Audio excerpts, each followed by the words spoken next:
उन्होंने संघर्ष किया। 1854 से 1874 तक संथाल विद्रोह चला और 20 सालों के दौरान 35,000 आदिवासी मारे गए और आखिरकार अंग्रेजों ने हमारे सामने हथियार रख दिए और उसके परिणाम स्वरूप हमें 5वीं अनुसूची मिली है। तो आज हमारे समाज को जो विशेषाधिकार मिले हैं वो हमारे समुदाय के संघर्ष के बदौलत मिले हैं। तो मैं साथियों ये कहना चाहूंगा कि अगर हमें अभी भी कुछ चाहिए है तो मांगने से काम नहीं चलेगा, उसके लिए हमें लड़ना होगा और लड़ने से हमें अधिकार मिलेगा। We have to fight. We have to fight. We do not have to demand from the governments. Because we are the owner of this country. हम इस देश के मालिक हैं और मालिक मांगता नहीं है, वो अपने खुद हाथों से देता है, वो होता मालिक है। अब हमें यह समझना है, क्योंकि ये जो थानला विधानसभा के अंदर विशेष करके चुनावी सभा है और मैं आपको 2 उदाहरण समझाना चाहूंगा कि हमें हमारा जो व्यक्ति खड़ा होता है बीजेपी और कांग्रेस, उस व्यक्ति को हमें क्यों वोट नहीं देना चाहिए, ये हमें जानने की जरूरत है। तो मैं इसको 2 उदाहरण के माध्यम से समझाऊंगा। Because I came from the Rajasthan, I am from Rajasthan, so definitely I will talk to you practically. मैं आपके साथ पूर्ण रूप से प्रैक्टिकल बात करूंगा कि कैसे कैसी स्थिति होती है। हमारे जो व्यक्ति है जो बीजेपी और कांग्रेस के टिकट पर चुनाव लड़ता है, वो नेता बनता है, एमएलए बनता है, एमपी बनता है, उनकी वास्तविक स्थिति क्या है, ये आपको मैं राजस्थान की एक हकीकत बताता हूं। अभी 9 अगस्त हुआ, you know that 9th August celebrated world wide, पूरे दुनिया के अंदर विश्व आदिवासी दिवस मनाया गया और हमारे राजस्थान के अंदर भी हर गांव, हर जिले, हर ब्लॉक स्तर पर यह मनाया गया। और कांग्रेस वालों ने विश्व आदिवासी दिवस का जो प्रोग्राम है वो मानगढ़ रखा था। कहाँ रखा था? मानगढ़ में। उसमें राहुल गांधी आए, वहां का मुख्यमंत्री अशोक गहलोत आए और आदिवासियों का दिन था, आदिवासियों को बुलाया गया और वहां पर वहां का जो मुख्यमंत्री था और उसने ओबीसी आरक्षण की घोषणा करी। किन लोगों के बीच में? आदिवासियों के बीच में। आदिवासियों को इकट्ठा किया और आरक्षण किसका बढ़ाया गया? ओबीसी का। हम किसी भी समाज के संवैधानिक अधिकारों के विरोधी नहीं हैं। आगे इस बात को समझना, वहां पर कांग्रेस पार्टी का जो आदिवासी समाज का जो लीडरशिप करता है रघुवीर मीणा, उसने फिर जयपुर जाके शिकायत करी कि साहब आदिवासियों के दिन, विश्व आदिवासी के दिन और आदिवासियों के बीच में आपने ओबीसी आरक्षण की घोषणा करी, वो कहां तक उचित था? जैसे ये प्रश्न रघुवीर मीणा मुख्यमंत्री से करता है और तत्काल ये कहा जाता है, तू मुझे राजनीतिक सिखाएगा क्या? क्या मुझे कौन सी घोषणा करेगा करने है ये तू मुझे सिखाएगा? और तत्काल उसको सीडब्ल्यूसी पद से हटा दिया जाता है। केंद्र का कांग्रेस पार्टी की जो वर्किंग कमेटी है ना, दिल्ली के अंदर बैठती है, उसका सदस्य था और शाम को डराता है, उसको हटा दिया जाता है। यानी कि हमारा जो व्यक्ति है, हमारा जो नेता है, जिसको हम मानते हैं कि नेता हमारा है, we have voted, I have voted and he belongs to my community, लेकिन उसको बोलने की भी अधिकार नहीं। हमारे नेता को गैर आदिवासी पार्टियों में बोलने का भी अधिकार नहीं है। अधिकार मांगने चले हो, न्याय मांगने चले हो, स्वतंत्रता मांगने चले, किन लोगों के सामने हैं? जो ऐसे लोग हैं जो हमारे जो व्यक्ति है उसको सुनना पसंद नहीं करते हैं। बात कांग्रेस की नहीं, आप यू में भी thinking about that Congress has done wrong, but same condition in the BJP party. You know that, आप सोच रहे होंगे बीजेपी पार्टी अच्छी होगी, लेकिन बीजेपी पार्टी के भी ऐसे ही कारनामे हैं। फिर मैं बीजेपी पार्टी का जो उदाहरण है वो राजस्थान का देना चाहूंगा। 2016 के अंदर राजस्थान के अंदर बीजेपी पार्टी की सरकार थी, वसुंधरा राजे वहां की मुख्यमंत्री थी। प्रतापगढ़ सुना ना आपने? प्रतापगढ़ जिले का एक मंत्री था नंदलाल मीणा, कैबिनेट मंत्री था। तो हमने डूंगरपुर भूलफील्ड प्रदेश विद्यार्थी मोर्चा से हमारा पहला president, college president Umesh ji Damor जीत गए। पहला कॉलेज प्रेसिडेंट भील प्रदेश विद्यार्थी मोर्चा बीपीएम के बैनर तले पहला अगर प्रेसिडेंट जीता था तो उमेश डामोर।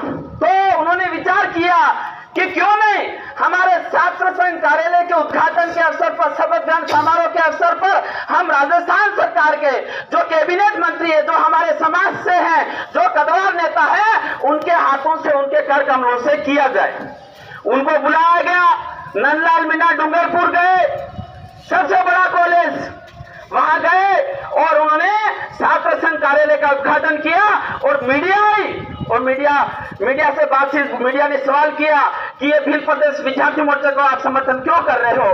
तो नंदलाल मीणा ने कहा कि आदिवासियों को अभी तक उनको राज्य नहीं मिला है, आदिवासियों के लिए भील प्रदेश राज्य बनना चाहिए, यह बात उन्होंने कही। लेकिन जब ये बात मीडिया के माध्यम से, समाचार के माध्यम से जयपुर में पहुंचती है, मुख्यमंत्री को पता चलता है और दूसरे ही दिन नंदलाल मीणा को कैबिनेट मिनिस्टर से हटा दिया जाता है।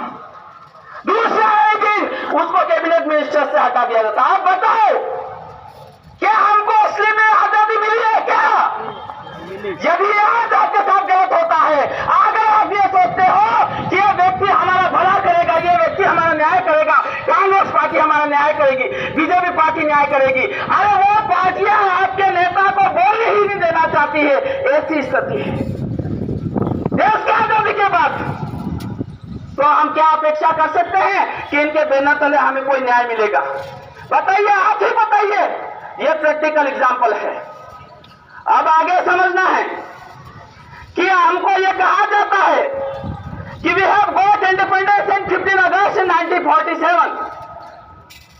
व्हाट वी आर सेड, हमें क्या कहा जाता है कि भारत देश को आजादी है 15 अगस्त 1947 को मिली है। पर मैं ये कहता हूं कि आदिवासी समुदाय को आज भी आजादी नहीं मिली है, आज भी हम गुलामी का जीवन जी रहे हैं।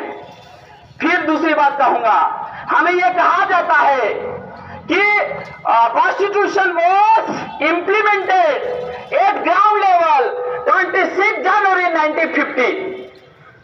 संविधान को कब लागू किया गया?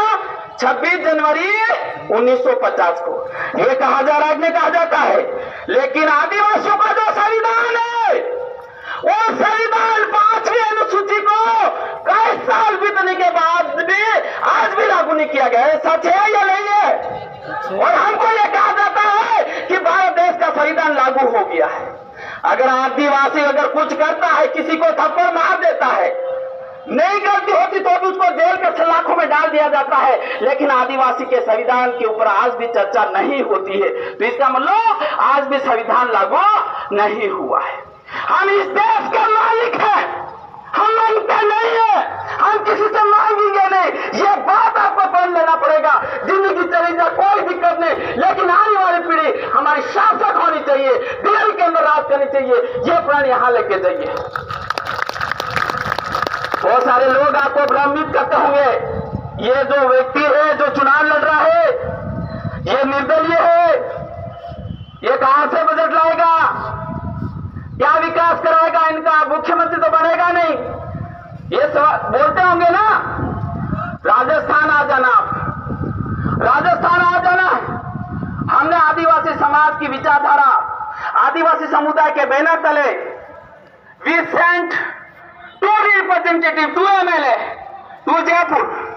हमने जयपुर में आदिवासी समुदाय की विचारधारा के बैनर तले 2 विधायकों को जिताकर जयपुर में भेजा, राम प्रसाद जी डिंडोर सागवाड़ा से और राजकुमार रोथ 84 विधानसभा से।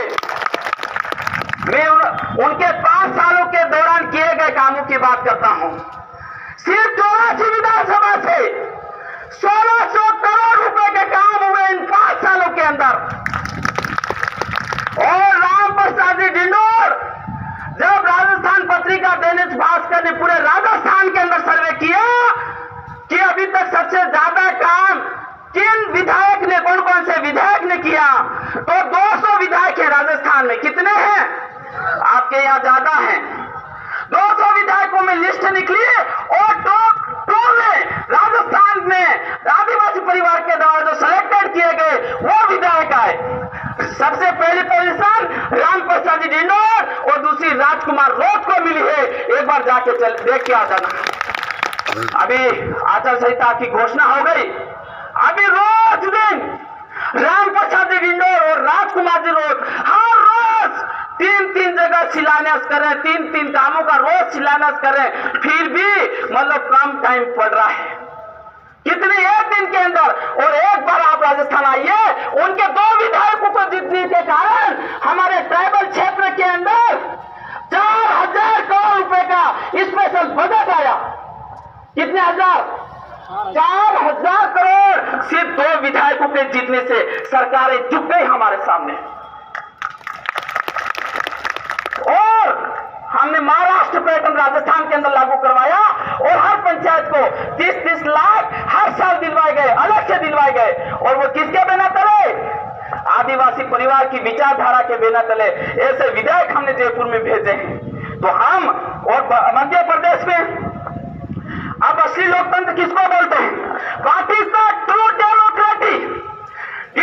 Did anybody teach you the definition of the true democracy? Have you studied what is the true definition of the constitution of the democracy? लोकतंत्र की वास्तविक परिभाषा क्या है? पहली परिभाषा है, आप सबने पढ़ी होगी, दूसरी नहीं पढ़ी होगी। पहली परिभाषा यह है, ऐसा शासन लोगों का, कैसा शासन? लोगों का, लोगों के लिए और लोगों के द्वारा चलाए जाने वाला शासन क्या होता है? लोकतंत्र। लेकिन लोकतंत्र वो होता, वास्तविक मायने में लोकतंत्र वो होता है जिसमें जिस समाज की जितनी संख्या उतने उसकी भागीदारी होनी चाहिए कि नहीं होनी चाहिए। तो हमारे मध्य प्रदेश के अंदर मैं कहता हूं कि आदिवासी समुदाय की जनसंख्या है सभी समुदाय से सबसे ज्यादा है। ज्यादा है कि नहीं है? तो हमें प्रतिनिधित्व तो मिलना चाहिए कि नहीं मिलना चाहिए भोपाल के अंदर? तो आप बताइए, आजादी के बाद अभी तक इस भोपाल के अंदर जो मुख्यमंत्री बने हैं वो कौन से समाज से बने हैं? बताइए कौन कौन से समाज के लिस्ट दीजिए और आदिवासी समाज के कितने बने? अगर आदिवासी समाज का नहीं बना है तो ये लोकतंत्र नहीं है। अब हम मांग करते हैं कि तुमने इतने साल शासन किया, अब इतने साल आदिवासी समाज शासन करेगा, तुम्हारी नहीं चलने वाली है। हम इस देश के मालिक है, ये जमीन हमारी, ये जंगल हमारा, ये पानी हमारा, ये देश हमारा है। तुम लोग हमारे ऊपर हुकूमत नहीं चला सकते हो, तुम लोग हमारे ऊपर हुकूमत नहीं चला सकते हो, हम तुम्हारे ऊपर हुकूमत चलाएंगे। और युवाओं, दलाली में नहीं फंसे। Lollipop, okay? Now the chief minister has given so many lollipop offers to the public. Am I right? It is going in Rajasthan and same condition in the Madhya Pradesh also. Lollipop क्या होता है? Lollipop आपको समझना है, free बीज, English में free बीज बोलते हैं। फ्री चीजें मिलती है। आपके यहाँ मिली कि नहीं मिले?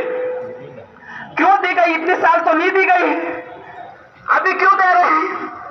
अभी हमको क्या समझ रखा है? हम किसान हैं। My father is farmer. My family is farmer family and I am also farmer. I am speaking English. I am teacher also. I am politician also. But I am telling you my real background is of farmer. मैं किसान family से हूँ। एक उदाहरण समझना। उंद्रो जानो उंद्रो? मैं प्रतापगढ़ से हूँ, ज्यादा दूर तो नहीं है। मेरी बोली समझ में आ रही है? चूहा भी बोल सकता हूँ, इंग्लिश में माउस भी बोल सकता हूँ, लेकिन मैं मेरी बोली में समझा रहा हूँ। आ रहा है? उंदरा, अपन घर में उंदरा हो जाता है या खेतों में, तो उसको मारने के लिए हम क्या करते हैं? एक पिंजरा लाते हैं, या पिंजरा नहीं होता तो एक रोटी होती ना, उसमें जहर मिला देते हैं, राइट है ना, और उसमें डाल देते हैं। फिर चूहा देखता है, उंदरा है, वो देखता है अरे यार क्या शानदार खाना बना हुआ, रेडीमेड, वो ग्रेट, वो बिना सोचे वो अंदर चला जाता है और बंद, और जिंदगी खत्म। और यह प्रयोग, यह सरकार है राजस्थान के अंदर, मध्य प्रदेश के अंदर आदिवासियों के साथ कर रही है। क्या हम लोग चूहे हैं? क्या हम उंदे प्रयोग कर रही है आपको समझने की जरूरत है। वो जाल में फंसाना चाहती है, जाल में फंसाना चाहती है। I will not take more time because already the anchor has told me that you have to speak limitedly. I do not speak more excessive. पर एक लास्ट बात मैं कहना चाहूंगा, राजस्थान के अंदर 2018 के अंदर इतना ज्यादा जनजागरण नहीं था। 7 अक्टूबर का दिन, कितने तारीख थी? 7 अक्टूबर के दिन हमने सागवाड़ा में बहुत बड़ा सम्मेलन किया और हमको प्रचार करने के लिए केवल 45 दिन मिले। कितने दिन मिले? और इन 45 दिनों के अंदर हमारे पास ना तो पैसा था, झंडियों के लिए पैसा था, टेम्पलेट्स के लिए पैसा था, कुछ भी नहीं था हमारे पास। लेकिन इन 45 दिनों के अंदर सामूहिकता और युवाओं ने दिन रात मेहनत करके 2 विधायकों को जिता दिया। और यहां एमपी के अंदर तीसरा विधायक केवल 2000 वोटों से हारा। कितने वोटों से हारा? तो मध्य प्रदेश के अंदर तो 5 सालों से जनजागरण होता आ रहा है। कितने सालों से? तो यहां कितनी निकलनी चाहिए? निकलनी चाहिए कि नहीं निकलनी चाहिए? आपको यह तय करना है कि आदिवासी समुदाय इस बात तय करेगा कि भोपाल के अंदर मुख्यमंत्री कौन बैठेगा, यह आदिवासी निर्णय करेगा। आज इस आदम से निर्णय लेके जाना है आपको, यह निर्णय लेके आपको जाना है कि आप हुकूमत चलेगी तो आदिवासी की चलेगी और आदिवासी इस देश का मालिक है, जो कहेगा वो होगा। तो इससे हमारा जिस समय हमारा राज हो जाएगा, मैं कह रहा हूं, हमारा जमीन भी बचेगी, हमारे जंगल भी बचेगा और पानी भी बचेगा, नौकरियां भी बचेगी, क्योंकि यहाँ मेडिकल कॉलेजेस भी नहीं है। It is a very backward area. I saw when I was coming that in this area I saw the very bad condition of the public of this area. So definitely there is a lot of struggle. लेकिन इस इतिहास को हमें बदलना है और युवा ही इस इतिहास को बदल सकता है। बस मैं यही मेरी बात को विराम देता हूं। आप सभी साथियों ने मेरी बात को सुना, दर्शन खाया, बहुत अच्छा लगा। और लास्ट में फिर एक बात रह गई तो बोल ही दो, बोल दो, रेडी है? तो फिर एक नारे के साथ, जय जोहार का नारा है, भारत देश हमारा है, जय जोहार का नारा है, भारत देश हमारा है। मानसी महाराज हुए पैणेश्वर बेड़का नामक जगह है राजस्थान के अंदर, डूंगरपुर जिले के अंदर आती है। मांझी महाराज करके आज से 300 साल पहले बहुत महान व्यक्ति का जन्म हुआ था। उन्होंने भविष्यवाणी करी थी और सोपड़ा लिखा था। वो लिखा था सोपड़ा, तभी जानो सोपड़ा किताबें, 5 किताबें उस समय लिखी थी, आज से 300 साल पहले। तो उनमें भविष्यवाणी करी थी। भविष्यवाणी यह करी थी, अगमवाणी कह सकते अपन, क्या बोल सकते अपने बोली में? अगमवाणी। उन्होंने भविष्यवाणी करी थी कि वायरे वायरे बात खाएगा, वायरे वायरे बात खाएगा। तो जिस टाइम में वो मांझी महाराज ये भविष्यवाणी किताबों में लिख रहे थे, तो उस समय लोगों ने कहा, अरे ये गांडो था जो, ये मांझी थे गांडो था जो। कोई सोच नहीं सकता था ना ऐसे। How is it possible that in air you we can talk any person? Very impossible. सभी के लिए नहीं सोचा यार मांझी थे गांडो था जो। फिर उसने कहा बरदानो पार उतरेगा। दूसरी भविष्यवाणी हो की थी, बरदानो वायरे बात तो मोबाइल छोड़ने लगी कि नहीं लगी? बरदानो पार उतरेगा, ट्रैक्टर चलने लगे नहीं चलने लगे? और पड़े पड़े पानी वैसेगा, पड़े पड़े मतलब बोतल बंद, पानी बिकेगा। वो सोता जुग की मतलब निशान होगा। अरे सोता जुग सेलीवारी, सोता जुग सेलीवारी, एवं वार आएगा कि वारे वारे बात खाएगा, बरदानो पार उतरेगा और पड़े पानी वैसेगा। और वही टाइम में कार्य तमारो राज जाएगा, कार्य तमारो राज जाएगा। तो कार्य हम लोग देख रहे हैं। वो कोई लोग ज्यादा उछल कूद करे ना, उसको बोल देना तेरे तू कमरा छोड़ के, शहर का कमरा छोड़ के, एसी का छोड़ के 3 दिन हमारे साथ काम कर ले, तेरा ओरिजिनल कलर आ जाएगा। ओरिजिनल डीएनए होगा तो ओरिजिनल कलर आ जाएगा। आएगा कि नहीं आएगा? मैं राजस्थान से हूँ, भील समुदाय से हूँ और भील प्रदेश का सपना देखते हैं और आप और हम मिलकर के अगर प्रयास करेंगे तो निश्चित रूप से आने वाले 5 सालों में भी प्रदेश बना के रहेंगे। आज 47 सीटों में से मैं कह रहा हूं 30 सीटें जीत के दो, हम भी प्रदेश हम बनाएंगे। जय जोहार, जय आदिवासी, जय भी प्रदेश। Thank you very much.